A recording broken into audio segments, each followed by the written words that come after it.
Good morning. Thank you very much. And thank you for the opportunity to present our results and long-term results. These are my disclosures. And we know that the mid-urethral sling is nowadays the gold standard for the primary treatment of uncomplicated stress urinary incontinence without pelvic organ prolapse. However, recent reports of complications with the use of vaginal meshes raise the importance of using biocompatible materials which allow constructive remodeling of host tissues, maintaining good continence results. Focusing on this, the knotless polypropylene mid-urethral sling KIM system with overlocked edges shows good continence results. And we developed this study to know urinary incontinence long-term results in women who underwent stress urinary incontinence correction with this sling. So we designed a prospective study with 744 women who underwent this short-stay surgery between April 2007 and December 2016. And we divided this sample regarding the results after surgery. We had a group A with 694 patients who were continent after surgery, in contrast of group B with 50 patients who were incontinent. Our variables were about age and secondary diagnosis, but also the results of the ICQ short form questionnaire 48 hours after surgery, and also after 3 months and yearly thereafter. As we can see in this table, average age was higher in the group of patients who were incontinent after surgery, and also they had a longer evolution time of their stress urinary incontinence. Patients in group A had more eutosic deliveries, and they also had a lower risk, anesthetic risk. Body mass index was quite similar between groups, and also the post-surgical follow-up in years, as you can see. We didn't find any differences in food or drug allergies, dystocic deliveries, or concomitant treatments, which may have an impact on bladder function, and also they didn't have any differences in the toxic habits or diabetes mellitus. Postoperatively, 93% of patients were dry, as we have seen, and the remaining 6% had persistent stress urinary incontinence, or they developed de novo urinary incontinence. If we focus on group A, finally at surgery we had 100% of patients that were continent, and after 10 years only 3 patients developed recurrent stress urinary incontinence.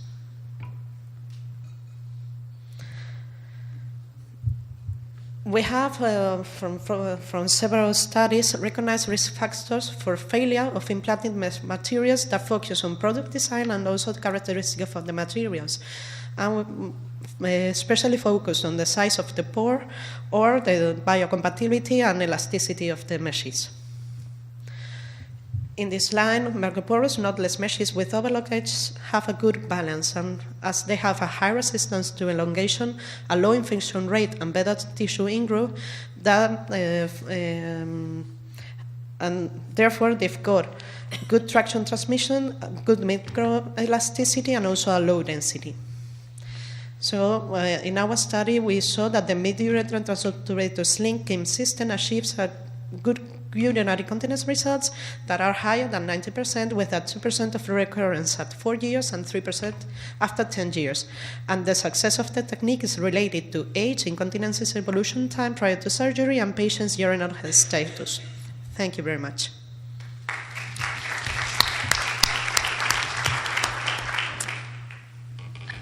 Congratulations on your paper. How did you define continence? Patients that were dry. Completely dry. So 97% of patients at 10 years were completely dry. Is that, did I misunderstand that? So 97 from the first 93%. 93%. So we had 93% of patients that immediately after surgery were dry. And from these 93, 97% were dry 10 years after. That is about 80%, perhaps. Okay, that's remarkable. I think that's the best that anybody's ever gotten. So that's. And then complication-wise, did I miss were there any complications? We didn't report it here, but the complications were very low. So erosion is very, very low with this mesh. And now I haven't got the figures for pain or whatever. Right. We can report it in another. I mean, time. So if we wanted to delve into this complication discussion, vaginal exposure maybe is not such a disaster, but the pain and the dyspareunia, if they have it, I mean, I think that's a real issue. I think that's the thing that we need to be paying attention to. So we really have a very low pain figure. So I don't have the exact number now. I'm sorry, but I know that most patients are very, very happy with the results and they don't have any complication. I think these the data are extremely important because the difference between the traditional one compared to yours is related to obviously to what you mentioned, the infection, but also the pain and dyspareunia. This is very important, extremely important. Right. And because we know everybody that is one of the main concern about this kind of surgery. So probably you need to focus mainly on because the results are quite similar to the other one. A difference to be a difference should be a difference. Completely agree. Sherry Palm, APOPS. I'm curious if there's any consideration for including younger women in this kind of study. The difference in how long-term effect, if you're talking a younger woman and this thing's in their longer term, and the impact of atrophy to all those tissues and how just the aging process, the elasticity of the tissue itself. I'm just curious if there's any consideration of a study that includes the younger crowd too. We don't have any consideration on that, but if patients had any kind of vaginal atrophy, they had a treatment with a local estrogen, if there was no contraindication, of course. Okay. Thank you. Any other question? Just one, Jerry Blivis. I didn't see loss to follow-up. Maybe I missed it. Did you say how many patients were lost to follow-up? No, I didn't. Sorry? No, I didn't. I didn't show any loss of. Oh, I don't know. You see, the problem is that we think that the actual complication rate is fair on the people would say on the low side, 1, 2, 3, 4, 5, 6%. So if you have 10% loss to follow-up, it's entirely possible that the loss to follow-up are the kind of patients that come to see people like me. And everybody that I know that does these in any number insists that they don't see the kind of complications that we see.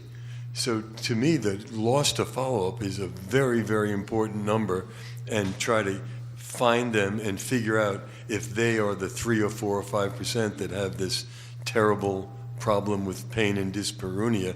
And one point that Kathleen made, I don't agree that vaginal erosions are as benign as everybody seems to think. I see vaginal erosions that have, and people like me see vaginal erosions that have gone from one doctor to another doctor to another doctor. They snip stuff, they take stuff out, and each doctor thinks the patient's doing great because they don't come back. We just need, we all agree, we need to do better keeping track of these complications. So, thank you very much. I really agree.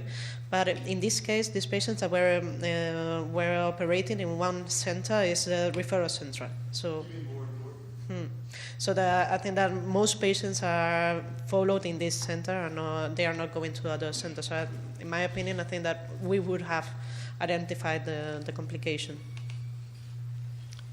Thank you. Thank you.